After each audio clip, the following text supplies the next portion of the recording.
Hi అండి. ఈరోజు మాకు స్వీట్ తినాలనిపించిందండి. ఏం చేసుకోవాలని ఆలోచిస్తుంటే మాకు మా అమ్మ చిన్నప్పుడు చేసిన రెసిపీ ఒకటి గుర్తొచ్చిందండి. చిన్నప్పుడు మా అమ్మ మాకు స్కూల్ నుంచి రాగానే ఈ రెసిపీ అనేది చేసి పెట్టేదండి. చాలా బాగుంటుందండి. అది ఆ రోజు కంటే నెక్స్ట్ రోజు మార్నింగ్ తింటే ఇంకా టేస్ట్ అనేది చాలా ఎన్హాన్స్ అయ్యేదండి. చాలా బాగుండేదండి. ఒకసారి మీరు కూడా ట్రై చేయండి. మూడు ఇంగ్రీడియంట్స్ అండి. గోధుమ పిండి, బెల్లం అండ్ సోడా ఉప్పు, ఈ మూడు కలిపి ఇలా చేస్తుందండి. మా మధ్యలో మా బాబు చూడండి ఇలాంటి పనులు చేస్తూ ఉంటాయండి. మేము మధ్యలో చూసుకుంటూ ఉండాలి. ఇలాంటి ఎక్కుతాడండి ఇంకా బాగా పైకి. ఈ రోజుల్లో పిల్లల్ని మేనేజ్ చేయడం చాలా కష్టం అవుతుందండి. ఇంకా గోధుమ పిండి, బెల్లం, సోడా ఉప్పు మూడు కలిసి ఒక బోండాల్లాగా వేసి పెట్టేదండి మా మమ్మీ. చాలా బాగుండేయండి.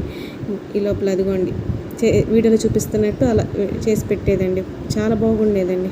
అవి హెల్త్కి కూడా చాలా మంచిదండి. నో షుగర్ అండ్ చాలా టేస్ట్ కూడా చాలా